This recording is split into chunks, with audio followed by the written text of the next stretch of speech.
Hi, I'm Mary Greendale, and it's time for Just Thinking. It's been a while. We're back in the studio. It feels like I'm under sun lamps and really soaking up the rays, but we're really back to work.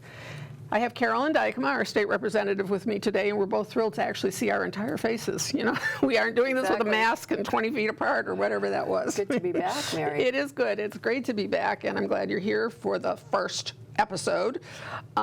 You've had a busy year despite the fact of COVID keeping everything pretty much slowed down. You've still been very, very busy. So we got your newsletter, your spring newsletter, lots happening. Biggest thing is you are now a co-chair of a joint committee. So you want to tell us about that? Sure, I'd love to. It's really exciting for me, exciting to be a chair. Obviously, being in that role gives me a lot of potential to do more for the communities that I represent as well. It's just a more visible, more influential role, so that's exciting. But to have it be for this particular committee, which is an area, I served on this committee as a member for 4 terms when I was first in the legislature.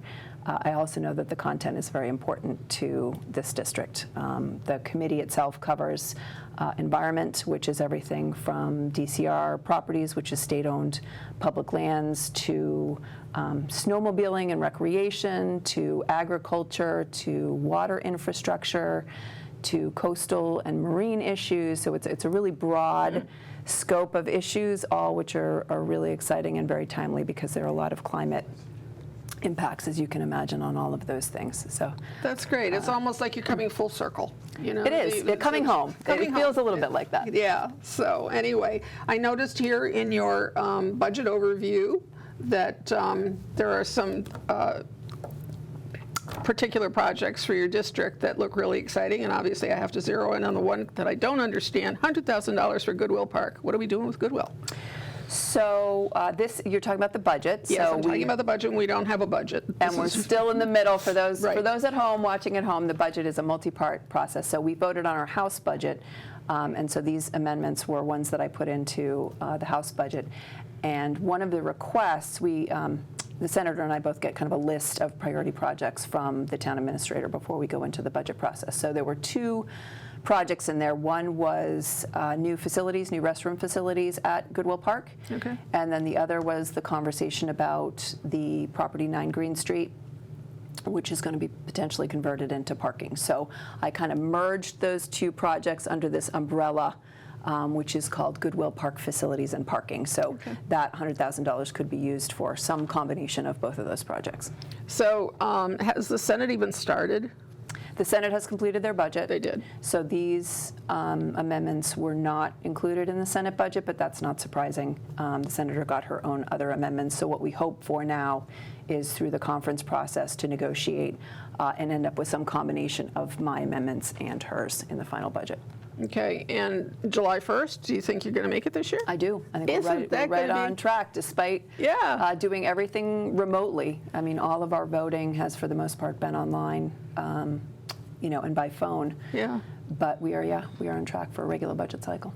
Haven't you saved a whole lot of time just not driving back and forth into Boston? And this is an issue that we chatted a little bit about by email, but the remote participation, it's gotten a lot of really favorable response. There are some people who want to see us all back, full time. And what we're doing now is sort of having conversations about what does the future look like, which is not unlike employers, who are also is there a hybrid model that we can use that makes sense?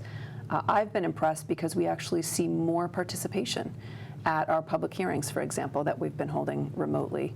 People can do it from home. They don't have to come into Boston. They don't have to park. Yeah. They can multitask, so they're not sitting there in the hearing room waiting for their opportunity to present.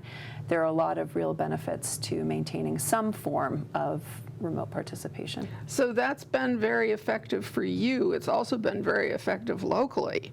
The conversations with the planning board over 555 Hopping Brook Road, that has been phenomenal. We've had meetings that had 350 people at a time. Now, never in my life, except for a town meeting, have I ever seen that kind of turnout for a Nor public would people meeting. have even fit in the room, right? Where would you go? If they'd all showed up, there's not even a space in the building at Town Hall for us to have that meeting. So I do hope that there's a way that they can figure out that some of that's allowed. Maybe it's, I don't know what the hybrid solution is, but Well, the Senate has released a bill that's a sort of a laundry list of benefits from COVID that we'd like to see at least expanded or extended until the end of the year.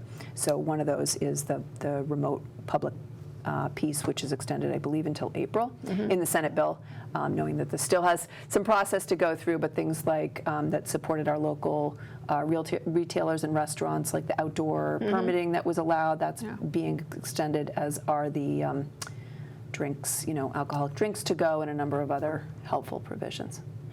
Great. In going through this, a couple of things leaped out at me about the budget. State aid to libraries went up. Is this unusual? No, it's not that unusual. I mean, I think we see libraries as one of sort of the ultimate public spaces, right? Yeah.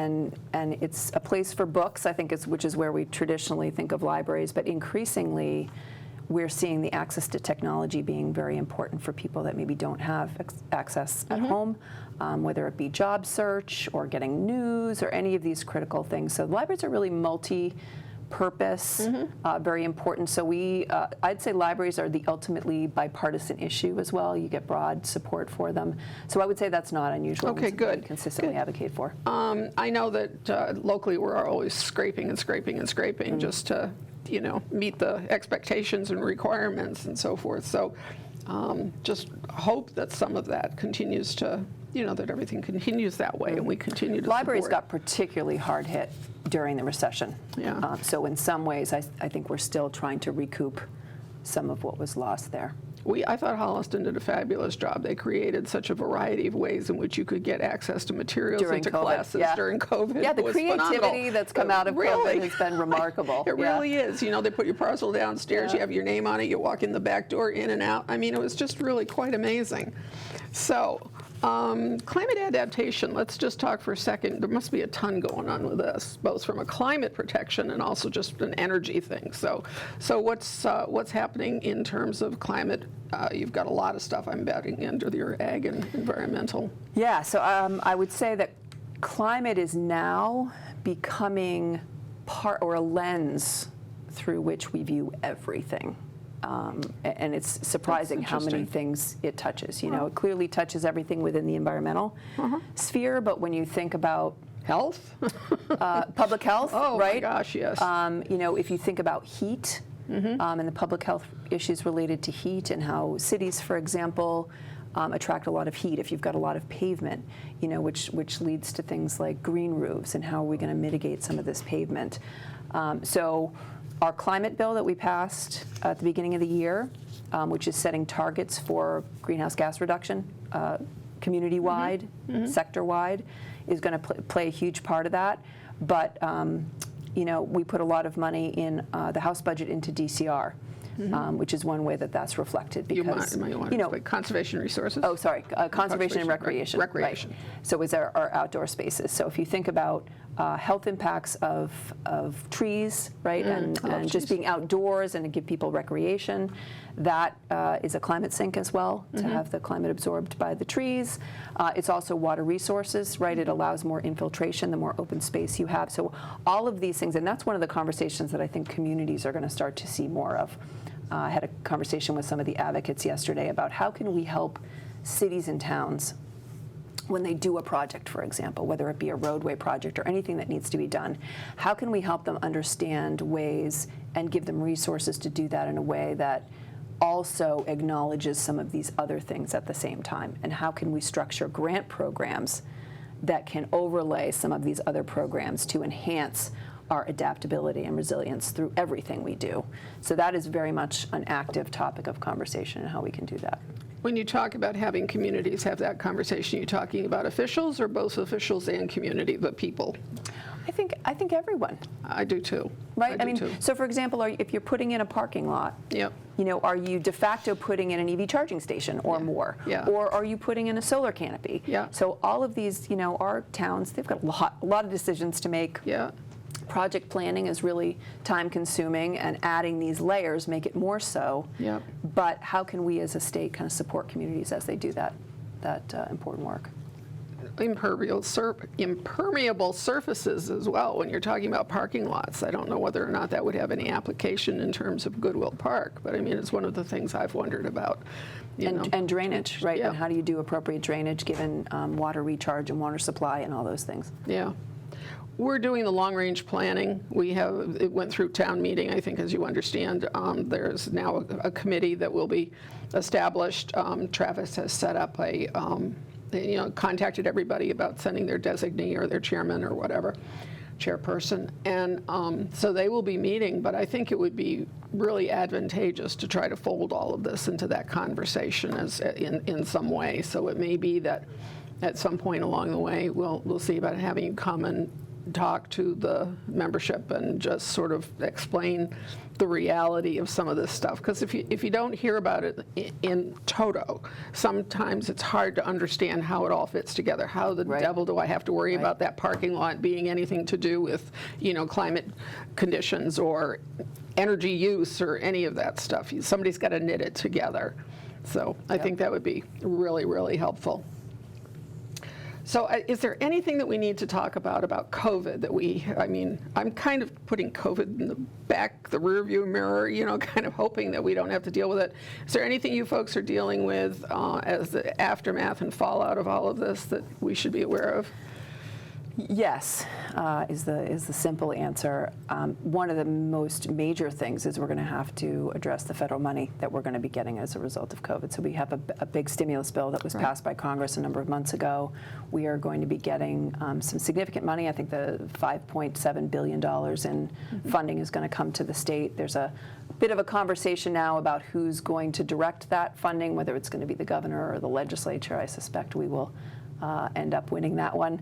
But there will be decisions to make about how to use this funding to, as they say, sort of build back better, right? Let's not just fund the way we do things, but especially when it comes to climate or public health, environmental justice, communities are getting a lot of attention in that, knowing that, there were some significant health concerns that predated COVID, which made these communities much more susceptible to COVID. One thing that comes to mind is air quality, for example. These communities already had higher levels of asthma, which made them more susceptible to COVID. How can we use these funds to begin to address and make more equal, sort of our benefits as a society and our common wealth? We take that very seriously, that notion.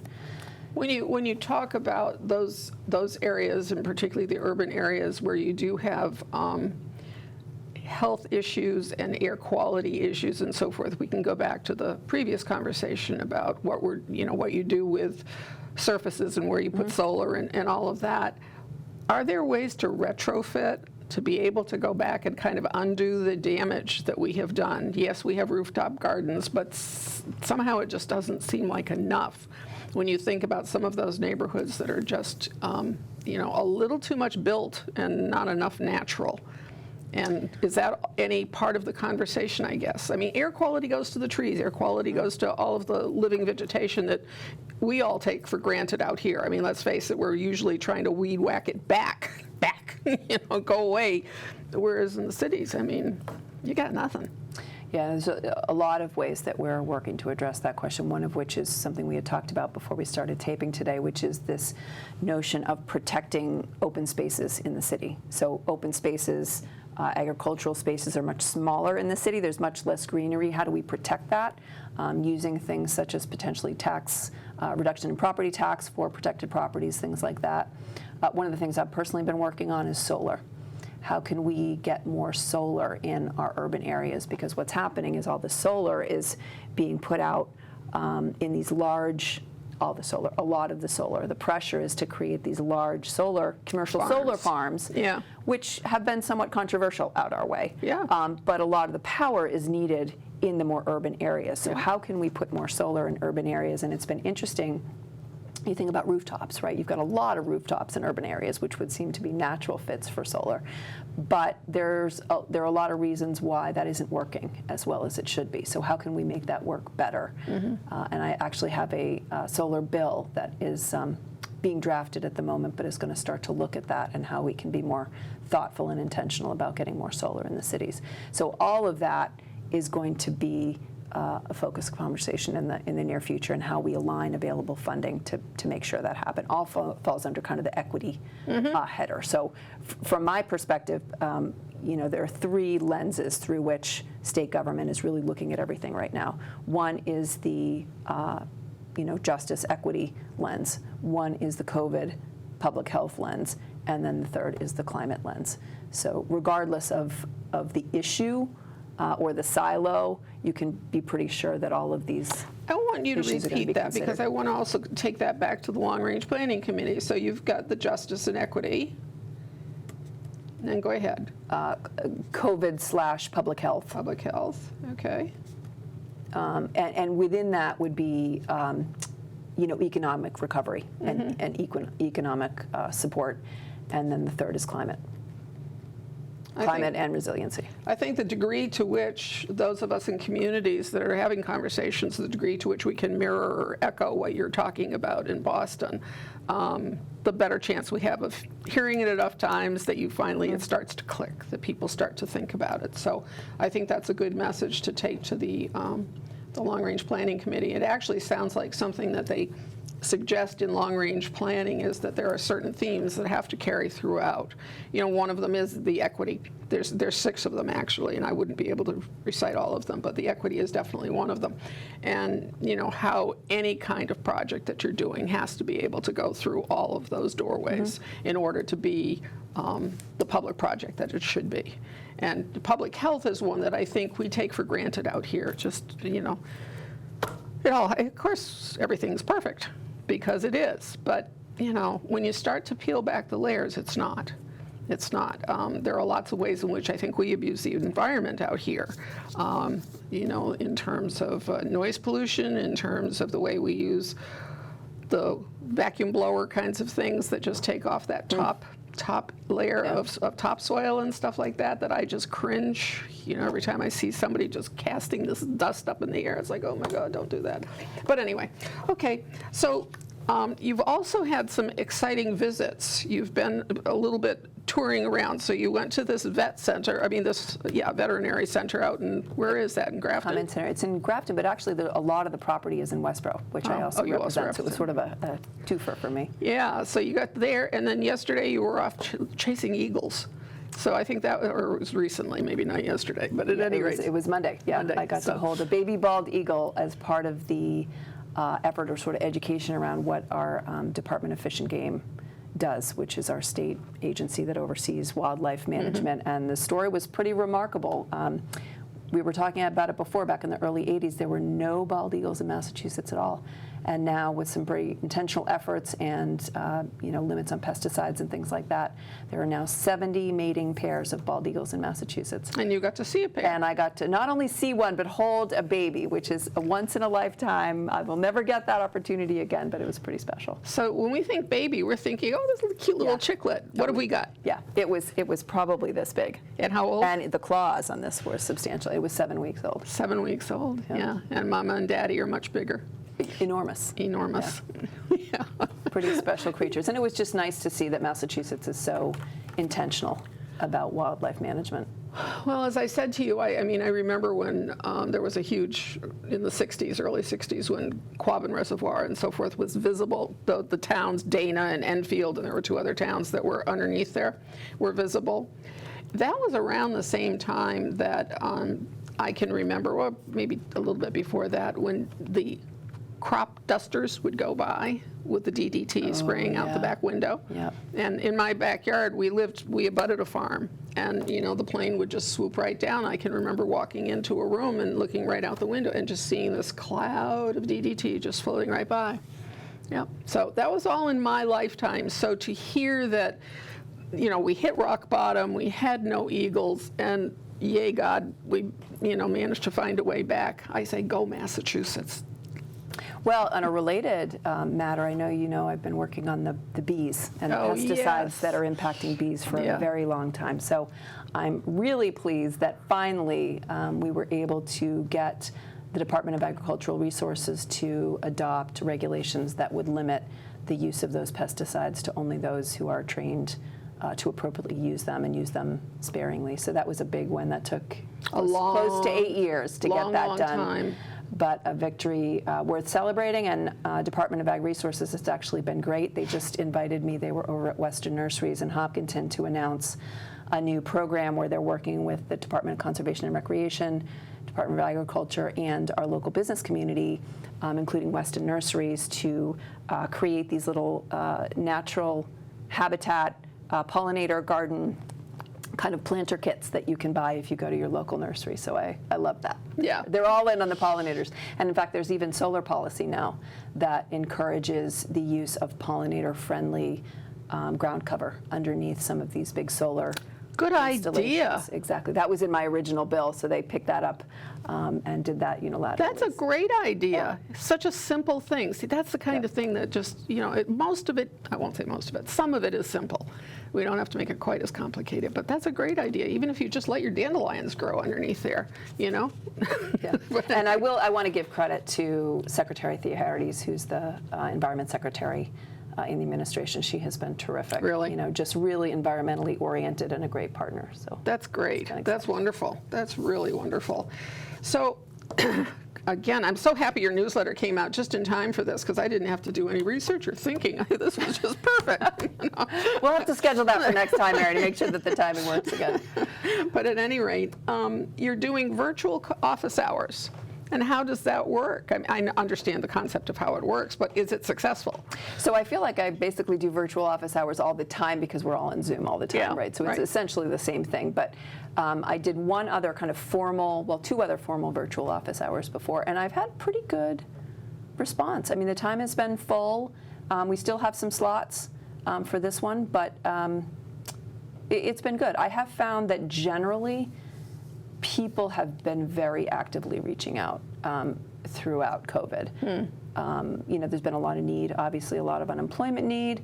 I also think that because people are home more, they're able to contact the office more. So our office has been busier than it's ever been over the last year and a half, even though everything has pretty much been remote. Interesting. So office hours are a small part of that, but I would say that generally my office is there and happy to help with whatever you need help with. So please reach out anytime. Okay, so one other area that I don't even know, maybe it is in here and I just haven't gotten to it, but transportation. We talked a lot about it in the year prior to COVID when we were talking about the big interchange that they were trying to deal with, and what was going to happen with this and that and the other thing and the rail system, and wow, what a difference a year and a half makes in terms of what are we looking at now and what's realistic. What are the conversations like? Everybody's just as confused as we are, right? Well, in my view, and I'm sure everyone has their own view, I think the path is becoming clearer. We were basically on pause for a while because nobody knew what traffic was going to look like post-pandemic. Nobody knew whether people were going to be comfortable riding public transit anymore. I have been astounded at the speed with which we are getting back to where we were right pre-pandemic. I drove into Boston yesterday at 8 o'clock in the morning, so core kind of rush hour. I was in, not stopped traffic, but it was, 30 miles an hour for a good distance on the Pike. So I think we are going to get back to pre-pandemic levels here very, very soon, which is going to kind of reinvigorate this transportation conversation again. And I think when you combine that with this federal infrastructure bill that they're talking about, which sounds to me like, the details are still being worked out, but we will definitely be getting some federal money, and it will not be an insubstantial amount of money. A lot of that is going to end up going to transportation as well. So this is a real opportunity for us to think about and go back to those three overlays that we talked earlier. The equity piece, how is transportation, an equity issue for, those neighborhoods where people don't have other modes of transportation. For Western Massachusetts, right, are they fairly accessing some of this transportation infrastructure money, and what might that look like? So I think we're going to be ramping up here very quickly now with the transportation again. Did I ever tell you about when we used to talk about a monorail down the middle of the Mass Turnpike? I love that idea, Mary. Yeah, that was another one of the how do you connect Western Massachusetts to Boston, Well, there is a proposal to extend the rail line all the way out to Western Mass. That it's a heavy lift, but there's a lot of interest in that. I think that the concept is right, that you have to connect them, and there's got to be a way to do it. Probably rail is the best way. Not going to be flying them and that kind of thing. But the problem is that there's such a bad reputation in terms of rail and in terms of how it's been executed and how it's managed and all that. I just think that the suspicion runs so deep that, you know, Western Massachusetts is going to choke and gag on that one. Well, one of the things that I hope will happen sooner than later is to get a third rail track between Framingham and Newton, which will allow us to do both local and express trains at the same time. From our neighborhood, and that will make a big difference in terms of shortening lengths of commute, especially for people that are coming from further out, you know, Worcester, and even, you know, Westboro, Southboro area. Yeah. No, I mean, I used to take, for some years I took the train, and it was always a longer commute, just lengthened the commute, you know. Partly because you have to walk or go take the T to get to closer to where you are, that final mile, if you will, but also just the stop and go, especially through Wellesley and Newton and that kind of thing, and it just... Well, the other COVID impact on the trains is interesting to look at people's schedules, because we are no longer on a commuter schedule, right? In at 9, out at 5. Right now, or pre-pandemic, the train schedule basically had no trains in the middle of the day. So I know. If you had very little flexibility if you had a different schedule. I think everyone's got such different schedules now. They actually changed the train schedule during COVID to be a clock-face schedule. So you get regular service all throughout the day, creating more flexibility. And so that's the kind of conversation, you know, is that something that we keep? Yeah. I think we should. Yeah. But all of those discussions will be ongoing.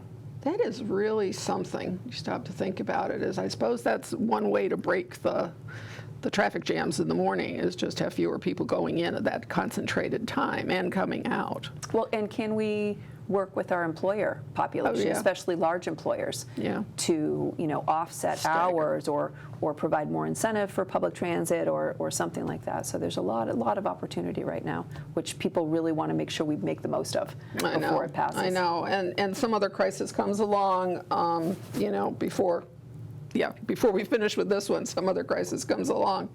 Anyway, so we also have the energy economy. That is slightly different than all of the climate discussion. I know that you were very busy in energy issues beforehand. What are you doing with those now? I mean, have they kind of pushed to the... So I was the vice chair of the Energy Committee last session, which was really my job. One was the energy issues, which is why I was spending so much time. Now that I've moved out of that role, less so.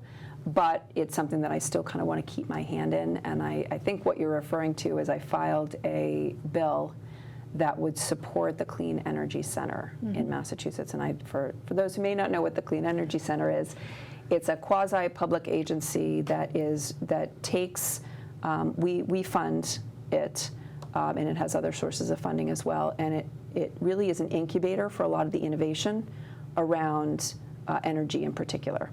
So it's affiliated with Greentown Labs, for example, where they have a lot of these startups. You know, people from our educational institutions go there, and they can rent space with other innovators, and there's some testing equipment and things like that, so they can really build their business to a point where they can go off then and rent space.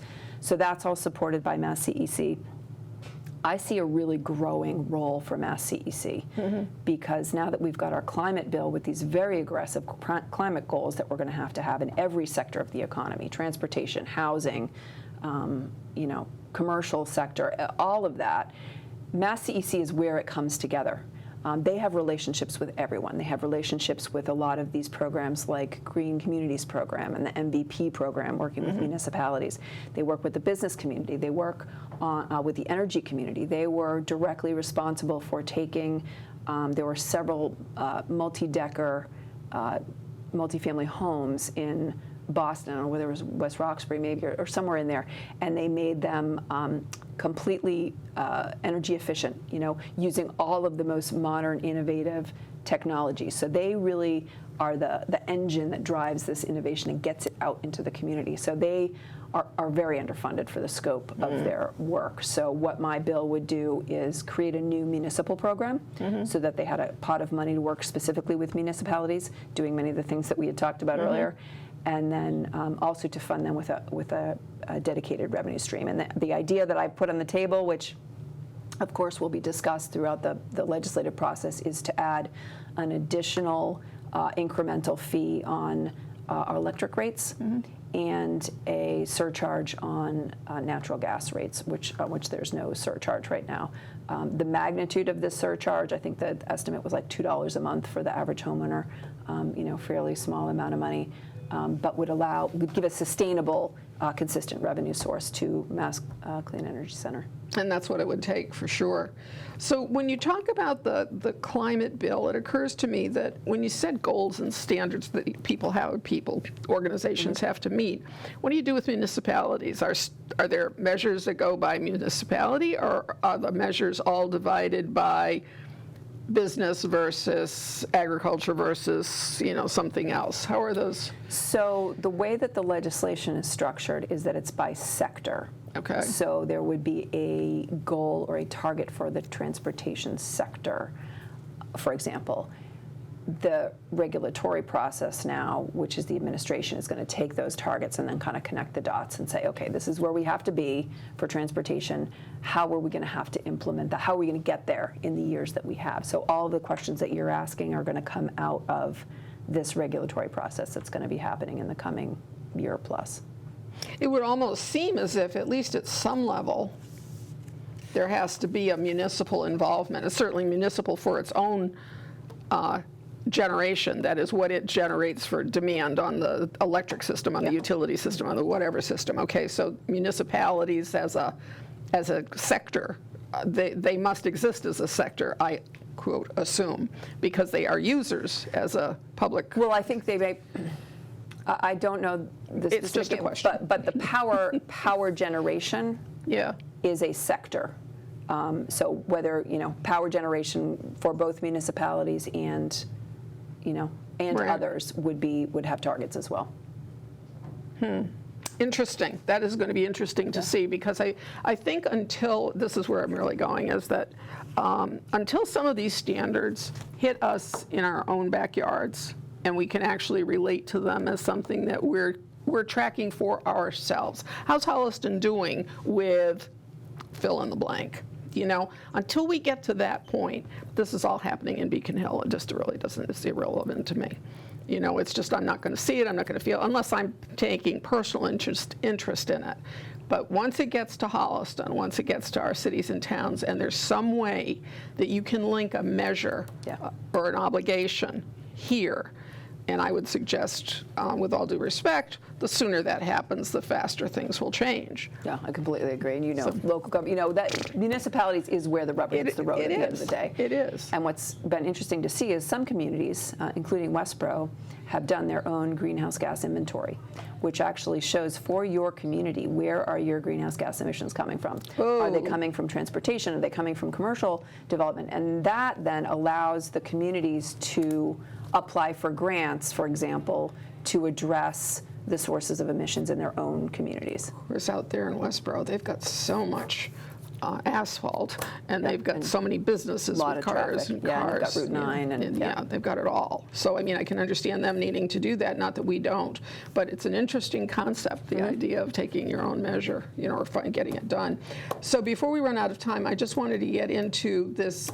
You have some affordable housing grants floating around. Southborough got something, and I know that this is something that the long-range planning committee is going to have to be looking at. Housing in Holliston is, like it is in all of these districts, these towns in your district, pretty scarce in terms of the equity issue, if we will. So is there any wisdom in there in terms of how another one of your communities has really sort of tackled affordable housing in these days? I hope I'm not letting the cat out of the bag, but I just want to recognize that Holliston actually just did apply for a grant to update its housing production plan, and the senator and I just literally yesterday completed a letter of support to send in for that grant. So I would say Holliston is very much working on that, and hopefully if they get this grant, they'll be able to update the production plan, which really will bring in all the different players that are able to work toward more housing, because it is a tremendous need. The cost of housing, the real estate market is absolutely crazy. It's crazy, totally crazy, absolutely out of it. Your little picture with the pollinators, I like that one. And we did already talk about the pollinators, but we've had a really good increase. We've seen improvement from these efforts to bring back the bee population by taking certain steps. pollinator gardens now, cutting back the pesticides and stuff.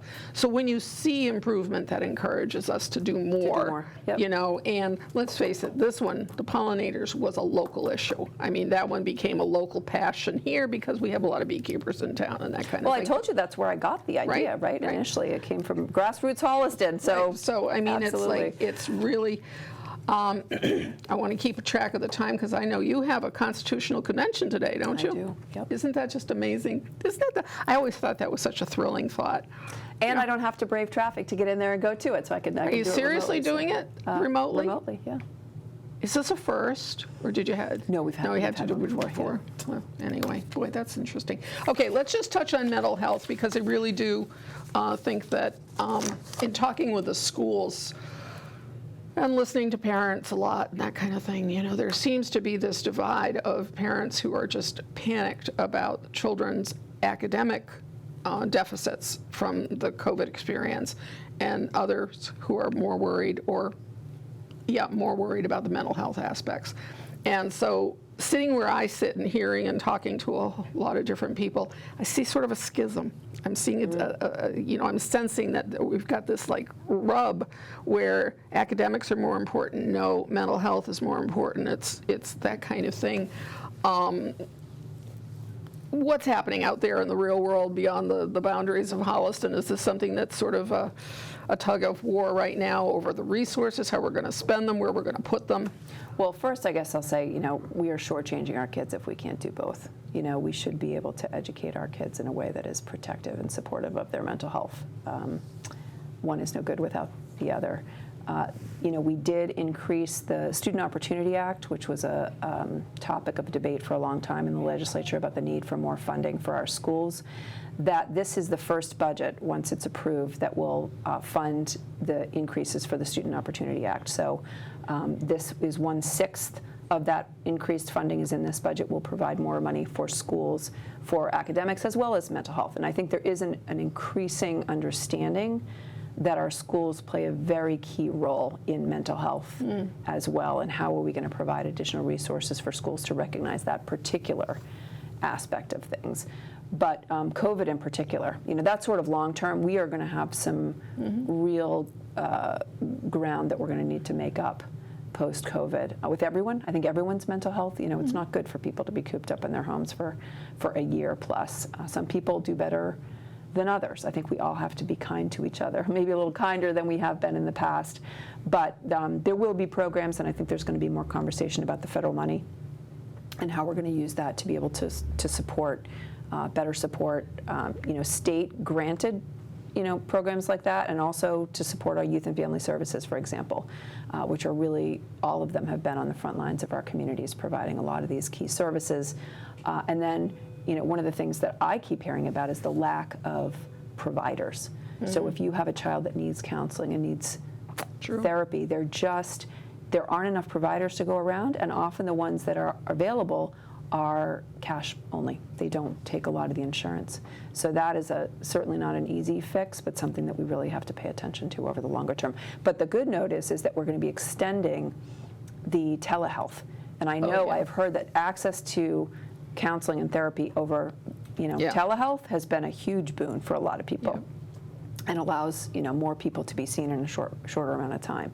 So I also think there are some people who find that remoteness helpful. You know, that there's something between me and that therapist or whatever, for kids especially, for teens especially, I should say, that makes it a little bit easier to handle. Yeah. Same conversation as at the legislature. You know, how can we come up with a hybrid? That for people that want to be in person, how can we allow that to happen? And then how can we maintain the best possible scenario with the remote access? I do want to do a shout out to our Youth and Family Services and to the Holliston Drug and Alcohol Awareness Committee and so forth, because those folks, along with all of the folks within the school system and the police department and so forth, have been doing yeoman service trying to keep up with and meet the demands that are out there right now that, you know, some of us just don't even get to see or have to see.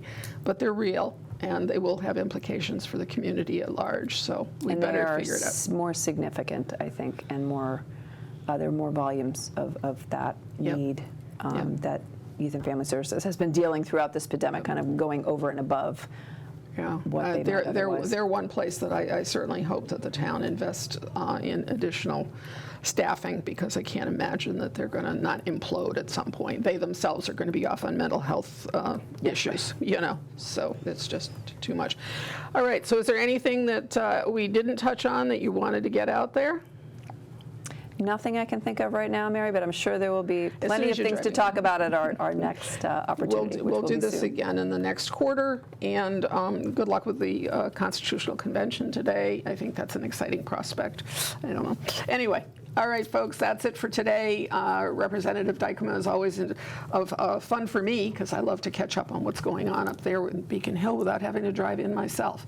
So anyway, thanks a lot. We'll see you again next time. Take care.